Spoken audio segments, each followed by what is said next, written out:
Pai, eu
tempo da sua sexualidade.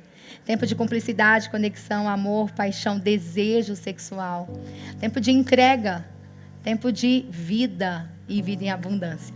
Que Deus abençoe vocês. E eu quero pedir vem aqui, meu amor. Enquanto a Raquel, a pastora Raquel, oh meu Deus. Pastora Raquel, pastor Pedro, vem. Quero dizer que se o que a gente falou, se o que eu compartilhei com vocês fez sentido, quero pedir 3 coisas. Primeiro, ore por nós, pela nossa casa, pelo nosso ministério. O tempo foi pequeno, queria se deixar ficasse, que eu amo isso. Se tiver tempo, ainda respondo perguntas ainda, que eu amo. Vamos servir. Mas ore por nós.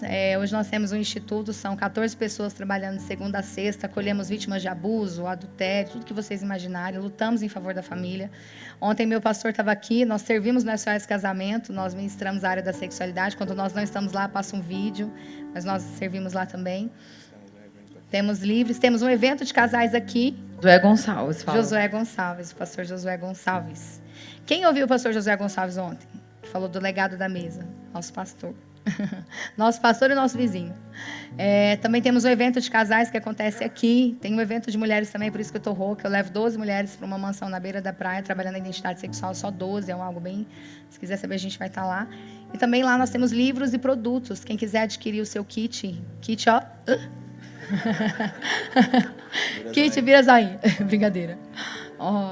Eu quero mais uma vez agradecer ao Piero, a Raquel, pastor Piero, pastora Raquel, amo vocês.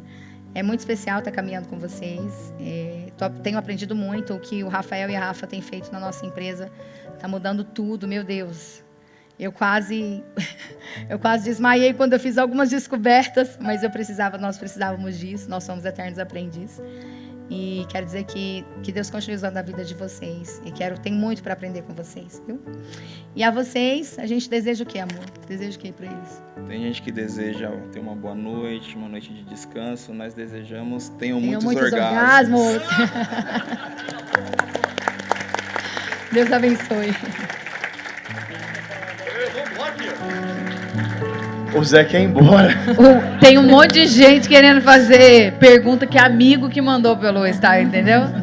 É amigo. Algum amigo mandou alguma pergunta? Algum amigo mandou alguma pergunta para você? Senta. Pode sentar, gente. Sentem, gente. Mas antes do amigo, dá tempo do amigo. Mas eu queria também honrar a área aqui, ela é minha amiga. E eu conheci realmente a Ari antes, né, de conhecer até o Piero. E eu lembro que uma vez, foi aqui em Alphaville, quando eu a conheci pessoalmente. E ela estava na nossa igreja aqui, ela foi dar, eu estava viúva ainda, e aí eu zoando muito, depois a gente jantando e tal, falando assim, Aí eu falei para ela, né, eu já estava curada, falei, olha, quando eu casar de novo, você vai me ajudar. Quando eu casar de novo, você falou um monte de coisa aí que, né, eu fui casada por quase 14 anos, né, fiquei junto no relacionamento por 16 anos, namoro, noivado, mas casada por quase 14 anos. Eu vou falar algo muito sério aqui para vocês. A gente crente, com intimidade, com a cabeça aberta. Então, a Ari me conhece. Eu sou bem resolvida, e de brincar, de falar, nunca tive problema com nada disso, mas realmente ela trouxe coisas, se não foi na palestra toda, ela me despertou para coisas assim, que eu falei, interessante isso, mas eu não podia desenvolver o assunto, né? Porque, no caso, eu estava viúva e eu ia pecar. Então, eu estava proibida. Ela não ia pecar. Eu lembro que, quando eu comecei, né, a namorar o Piero, e a gente ficou noivo, e a gente marcou o casamento, eu já comecei consulta online, eu já comecei a falar com ela, eu já virei e falei assim, amiga, esquece que eu já fui casada, eu não sei nada. Eu não sei fazer. E foi muito interessante, porque no dia do meu casamento, eu estava com a malinha de noite de núpcias, com um monte de produto que é do kit, eu estava com o kit inteiro. Eu olhei para minha mala e falei, amiga, tô levando isso aqui, é isso aqui mesmo, e tal. Ela me ajudou na mala, só que, acima de tudo, eu estava me arrumando para casar. No dia mesmo do casamento, ela estava no FaceTime comigo. Ela estava orando comigo. Eu estava nervosa, gente, muito nervosa. Eu estava nervosa e eu falei, amiga, não sei se eu vou fazer certo, se eu sei fazer, doida da cabeça. Mas ela estava orando comigo, ela estava me acalmando, ela estava dando dica, ela estava me assessorando ali, e isso foi muito importante. E ela sabe, inclusive, ela sabe coisa íntima minha que só ela sabe.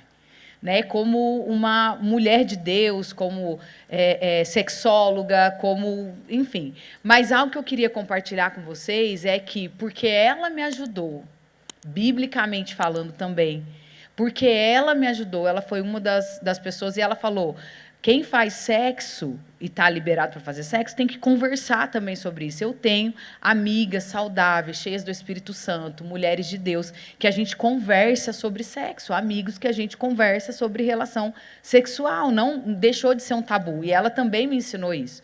Só que eu vivo hoje, no meu casamento com o Piero, coisa que eu nunca vivi. E era ignorância. Eu experimento hoje coisas, assim, nem assim, gente, né? Deixa eu explicar, deixa eu falar. O que é mais lindo neles é que eles vivem o que eles pregam, que é plenitude. Porque uma das coisas que eu vou dizer com muito carinho... Muito se acha, amiga. Ele se acha. Mas ele sabe que ele ganhou uma princesa. Mas um que é bonito neles, e eu preciso dizer isso com muito respeito, é que, assim, eu atendo muitas pessoas conhecidas no mundo, pela misericórdia de Jesus, muitos famosinhos, e eu posso dizer que uma coisa que falta em algumas pessoas é a humildade. E eles vivem uma plenitude hoje que muitos casais não vivem, por falta dessa humildade, que às vezes fala uma coisa, não fala outra, não, eles principalmente falo mais dela porque esse é meu, eu acho lindo. Então eles vivem o que pregam, eles vivem uma plenitude que eles merecem viver, porque existe algo na pastora Raquel que eu acho lindo, que ela é ensinável. E isso é lindo. Amém. Por isso que eu também aprendo muito com você, né? Amém. Te amo. Então, assim, às vezes a gente, igual ela falou, a gente está tolerando, a gente está levando, isso é tão sério na vida sexual, mas tão sério. E eu tô abrindo algo que era muito particular, tem coisas assim que realmente só ela sabe e não tem necessidade, mas eu queria edificar você porque eu vivi, eu falo isso, faz parte do meu testemunho, eu não vivi qualquer casamento, eu vivi o Éden dentro da minha casa, dentro do meu casamento, de relacionamento, de amizade, de cumplicidade, de tudo isso. Mas nessa área sexual, eu fui casada, gente, por quase 14 anos. E se eu contar para você que eu não gozava, você vai se assustar? Mas é estatística. Agora mesmo, no evento... Eu estou abrindo algo muito sério e particular, porque eu preciso isso, tá? que você se liberte, eu preciso que você entenda que isso não é bíblico, que isso não é feito para ser dessa forma e que não é um bicho de 7 cabeças, assim. E é mais comum do que vocês imaginam. Agora mesmo, Pedro, tinha nessa experiência, eu estou rouca por isso também, né? Foi terça, quarta e quinta. Uma senhora de 62 anos, 41 anos de casada, e nunca tinha tido orgasmo. 4 filhos, bem resolvidos. Então, isso é mais comum do que você imagina. E normalmente é assim, quando a mulher pensa, será que eu já tive ou não? Não teve. Na maioria das vezes não teve. Porque o orgasmo ele é um estímulo físico que manda uma mensagem para o sistema neural, que gera uma descarga elétrica no organismo, que você não tem como não saber que é um orgasmo. É quase impossível. É claro que cada corpo reage de uma forma, mas é quase impossível. E, às vezes, não tem por falta de informação, não tem porque tem uma questão hormonal envolvida, porque tudo é... Mas, a maioria das vezes, a ausência de orgasmo está ligado às emoções. A maioria dos quadros. Né? Crenças e falta de informação. Então, creio que... Em nome de Jesus, todas as mulheres que estão aqui casadas vão ser felizes. Mas a gente só queria frisar isso porque é algo que realmente eu aprendi, é algo que eu me abri para aprender. Você precisa ser vulnerável para você chegar num lugar desse e conseguir a bênção que é. Então, não se acostume com isso. Isso é muito sério. Não deixe assunto sexo dentro do seu relacionamento. A gente está falando sobre blindar a família. A Bíblia, ela fala para a gente, esse texto que a Ari citou, que é por pouco tempo, quando você não pode se abster de sexo. É por pouco tempo para aplicar o jejum e a oração, mas depois volta, tem que ter comum acordo. E o final do texto diz, para que Satanás não o tente por causa da abstinência, por causa da falta de sexo. A falta do sexo e a falta de você ser plena e amar a vida sexual abre uma porta para Satanás tentar. Então, muitas vezes eu falo também isso no sentido de que tem gente que vai lá no guarda-roupa, que vai lá na calcinha, na cueca do marido e começa a expulsar demônio. A hora que você fizer sexo com seu cônjuge, você está expulsando demônio. Por quê? Porque eu estou privando de Satanás tentar por causa da falta de sexo. Então, isso é um assunto muito sério, é um assunto que blinda a família, é um assunto que a gente precisa ir atrás. Se você não segue eles, começa a seguir eles, porque tem muito conteúdo bom. E se você achar que precisa de uma consulta online, eu não sei como é que funciona, mas tem o time lá, né? Porque eles vão estar aqui com a gente? Não, eles estão aqui com a gente, mas às vezes a pessoa vai embora, vai chamar eles depois, falar, eu preciso de uma consulta online, enfim. A gente precisa conversar sobre isso, você precisa me direcionar aqui. Tudo. Imersões, segue. Eles caminham com a gente na Master também, aqui, gente. Então, assim, estão em casa. Segurança total, validação total nossa. E a intimidade de cada um aí, esquece, é sua vida, a gente só está aqui com uma plataforma da gente ser bênção aí, que todo mundo possa viver essa plenitude, né? A pele. Não é só a doutora Aline que deixa minha pele. Eu queria testemunhar que, assim, na verdade, a pele, eu falei que foi a doutora Aline, né? Mas foi a doutora Aline. Perguntinhas? Vamos pergunta. Pergunta. Tem perguntas? Esse é um tema bem desafiador, polêmico. Quero ver qual, mais um tema espiritual e muito profundo e muito profundo. Então, se alguém tiver pergunta, levanta a mão pro alto aí. Primeiro corajoso. Vamos? Não? Tranquilo, Marção? Vai lá, Marção. Vamos aplaudir. Isso. Vai lá.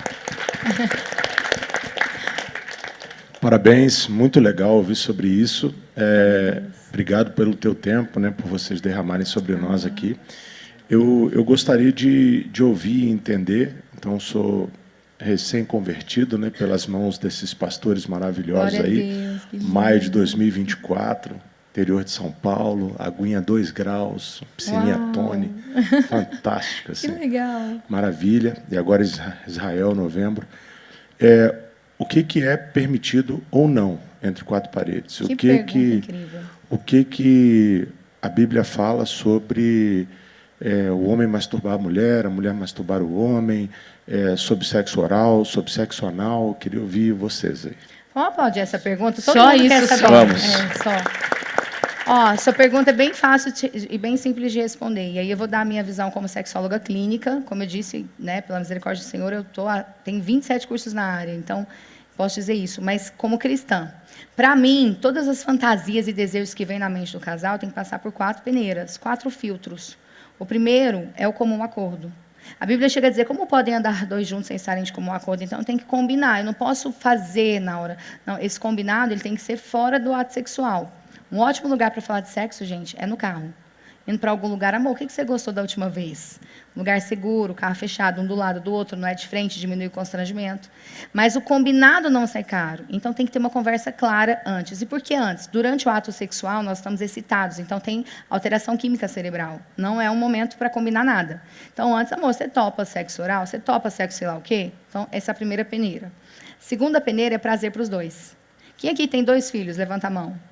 Você deu comida para os 2? Casa para os 2? Pode levantar a mão, em nome de Jesus. Amém. Você deu comida, casa para os 2. A Bíblia é muito clara. Nós servimos a um Deus muito justo. Né? Nós que somos pais, eu vou dizer algo muito forte. Se você quer mal, você é mal. Sabe dar boas coisas para os seus filhos? Imagina o pai. Você acha que Deus ia criar o sexo para um sentir dor, sangrar e o outro ter prazer? Deus não está nisso. Qualquer prática sexual onde um sofre físico ou emocionalmente para o outro ter prazer, Deus não está nisso. Terceira peneira, que é muito importante, coloque em risco a vida ou a saúde do outro, porque a Bíblia diz, não matarás. Então, coloque em risco a vida do outro, essa prática.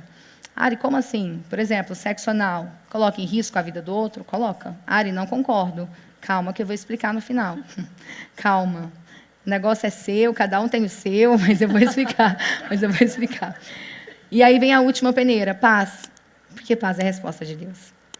Às vezes você vai fazer uma oração e o chão não vai tremer, o céu não vai abrir, mas Deus vai encher o seu coração de paz ou tirar a paz do seu coração. Então, como um acordo, prazer para os 2, risco de vida e paz. Tem que passar por essas 4 peneiras. Ah, e se o caso for sexo anal? A gente combinou, ela e eu concordamos, os 2 têm prazer. Eu vou dizer a minha visão com relação a sexo anal, tá? Eu sou totalmente contra. Eu não julgo quem faz, mas por que eu sou contra? Primeiro, porque a Bíblia foi muito clara. Quando a gente fala de sexo oral, carícias orais, a gente tem várias referências dentro da teologia que dá-se a entender que era praticado. Exemplo, lá em Cânticos diz que ela se senta à sombra da palmeira dele e que o fruto dele é doce. Ela não ia saber o sabor do fruto, né? Só olhando, ela se senta à sombra da palmeira dele e o fruto dele é doce. Mas olhando para uma teologia como um todo, quem traduziu a Bíblia foi João Ferreira de Almeida, ele tinha 22 anos, gente. Vamos estudar a Bíblia. Então, claramente, eu tenho um entendimento que as carícias orais aconteciam ali. Provérbios chega a dizer, sacia-te nos seios da mulher da tua mocidade. Então, carícias orais. Mas vamos falar de carícias, de questões do sexo anal? A Bíblia já me dá uma outra explicação. A Bíblia diz que Deus abomina a sodomia. O que é sodomia? Se você pegar o seu celular e colocar no Google, o Google vai dizer que é coito anal entre indivíduos. Fora que, além do que a Bíblia diz que para mim era o suficiente, vamos falar de anatomia. A gente tem médicos aqui. O reto, que as pessoas chamam de reto, é torto. Reto não é reto. O reto ele é todo tortinho. Segundo, o reto ele não tem lubrificação natural. O terceiro, o reto tem resíduos fecais, cocô. Não, Ari, mas a minha mulher faz duchinha, fica limpinho. Não tem como ficar limpinho uma região que é cheia de coliformes fecais. Mas vamos para uma outra questão anatômica. A parede do ânus, ela é cerca de 15 vezes mais fina que a mucosa da vagina. Então, quando tenta entrar alguma coisa ali, vai abrir fissuras, certo? Primeiro, não é reto, é mais fino. Abriu fissuras, eu tenho uma porta no meu organismo para a bactéria que está naquela região entrar para a corrente sanguínea. Por isso que houve um estudo, uma junta médica descobriu que a endocardite bacteriana, que é uma doença que leva muitas pessoas à morte, era muito reincidente entre pessoas que tinham o ânus penetrado. Então, chega a matar, chega a levar à morte. Logo por isso, nós temos o seguinte pensamento, né? E aí, eu vou até pedir seu microfone emprestado, que meu marido fala muito sobre isso.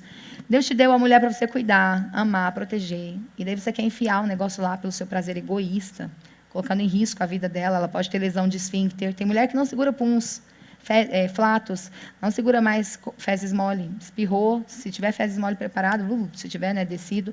Então, assim, por que fazer isso?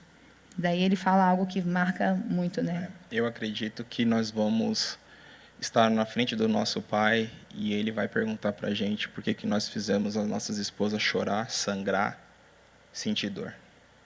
Então eu respeito a sua decisão e a decisão da sua esposa, mas eu não concordo, com todo respeito e carinho.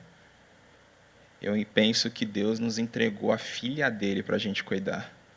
E a filha dele merece o melhor. Ela não merece sentir dor, sangrar, não conseguir andar, não conseguir evacuar. E eu queria só entrar num ponto que foi falado aqui. Nós, como homem, nós somos sacerdotes do nosso lar. Nós somos responsáveis espiritualmente pela nossa casa. Nós somos responsáveis pela provisão da nossa casa, por direcionar a nossa casa, guiar os nossos filhos. Mas nós também somos responsáveis por fazer as nossas esposas sentirem prazer. Nós não somos o único responsável pelo prazer dela, mas nós somos responsáveis por isso. Então eu não sei se a sua esposa não teve orgasmo, não chegou ao prazer ali, é nossa responsabilidade entender o porquê que isso está acontecendo. A minha esposa falou aqui, ela mostrou o clitóris para vocês, e ele não tem nenhuma função, além de dar prazer, além da mulher sentir prazer. Isso já é um indício enorme de que a mulher tem e deve sentir prazer. E é nossa responsabilidade ajudá-la a sentir o prazer, ajudá-la a chegar ao orgasmo. E, por fim, sobre a questão do anal, respeitando muito, mas dando essa clareza. É um risco, tá? Um risco à saúde. E não se esqueçam, Deus, gente, tem tanta forma gostosa de ter prazer com santidade. Deus te deu um parquinho, o pastor fala muito isso, o pastor Cláudio, o pastor Josué, né? Deus deu um parquinho inteiro. Para que você vai colocar um negócio no esgoto? Então, assim, Ari, mas a gente não sabia, tá tudo bem, vocês não estão sendo julgados, pode fazer tudo novo daqui para frente. E quando a gente olha para a raiz desses comportamentos, normalmente vem muito da pornografia. O homem tem aquela visão de, lá mais apertadinho. Não é não. Se essa mulher ficar 5 dias sem evacuar, sai fezes da grossura de uma latinha de Coca-Cola. Lá não é mais apertadinho, é mentira, só ilusão, tá? Uma outra pergunta que eu acho que é legal responder esse tempo é sobre filhos, porque tem pais que falam assim, olha, se alguém encostar aí, você me fala que eu mato. E ele acha que está protegendo. A gente não protege filho ameaçando. Eu falo isso porque, como sexóloga, como alguém que sofreu abusos, e como sexóloga, eu já atendi muitos pais que falou, eu avisei para ela, eu avisei para ele. Mas como que um filho vai contar? A criança, normalmente, ela é literal. Então, minha mãe vai matar essa pessoa, meu pai vai matar, eu não vou contar. Então, ter cuidado nessa abordagem. E educar, segundo a Bíblia, é ao sentar, levantar e andando pelo caminho. Então, a educação sexual ela é muito importante e tem que ser os pais, não pode ser o colégio. A idade que você falou que você falaria? A psicologia ela afirma que a criança tem preparo cognitivo para aprender o que é sexo a partir de 6 anos de idade. Eu tenho, biologicamente, 3 filhas, uma de 22, casou sábado, uma de 16 e uma de 12. E eu não concordo muito com isso pelo seguinte fator. Às vezes é uma criança de 3, mas tem celular. Às vezes é uma criança de 4 anos, me chegou e perguntou. Se a criança chegou e perguntou, mamãe, como foi que a tia ficou grávida? E você fala assim, foi a cegonha? Você está mentindo. Ninguém educa ninguém mentindo, gente. Mentira não pode fazer parte do seu estilo de vida. Então, devolve a pergunta. Se a criança perguntou o que é transar, o que é sexo, devolve a pergunta, sorrindo. Ari, não tem nem estrutura, me deu dor de barriga. Fala, a mamãe vai só no banheiro, já já a mamãe volta. Pede um tempo, tá tudo bem você pedir um tempo, mas quem tem que responder é você. E aí volta e devolve a pergunta, filho, filha, como que você acha que a tia ficou grávida? E deixa essa criança falar, porque talvez ela não está preparada mesmo para ouvir, mas devolve. Tem até um vídeo que explodiu na internet, a mãe está na cozinha com uma menininha de 4 aninhos, e a menina pergunta, mãe, o que é virgem? E a mulher começa a bater o bolo, derruba, explica do óvulo, espermatozoide, a mãe fica muito nervosa, explica um monte de coisa nada a ver. A criança confusa coça a cabeça, olha e fala, mas o que então é extra virgem? A criança estava lendo o azeite. Né? Devolveu a pergunta, e aí uma explicação básica. Quando você tem filho, faz assim, número 4. Eu sempre sugiro explicar baseado nesses 4 pilares. Filho, filha, sexo é um momento que Deus criou. Olha o sorriso. Não te interessa, sai daqui, que conversa é essa? Nunca. Olha o sorriso, ó. É o momento que Deus criou, onde um homem e uma mulher, princípio bíblico, é o que eu creio, eu quis passar isso para os meus filhos, se amam, não é prazer para o prazer, e se casam. Então, Deus criou um momento onde um homem e uma mulher que se amam, se casam, e eles vivem esse momento. Eu fiz isso com a Radassa, que vai fazer 17, ela tinha uns 5 aninhos, porque ela veio perguntando, chegou perguntando do colégio, e ela falou assim, e fica pelado? Então, eles vão dar andamento. Eu falei, fica. Ela, que nojo. Eu falei, não é nojento. E, por fim, termine dizendo, filho, filha, esse é o nosso assunto. Se você quiser saber de pênis, vagina, gravidez, não precisa falar com a professora, com o amiguinho, é só com o papai e com a mamãe. Nosso assunto, bate aqui, viu? Protege. Nós precisamos trazer a educação sexual para dentro da nossa casa, na nossa mesa, porque o inimigo não está brincando. É o que ele mais usa para distorcer a identidade do ser humano, é a sexualidade. É isso. Fechou? Você pode aplaudir?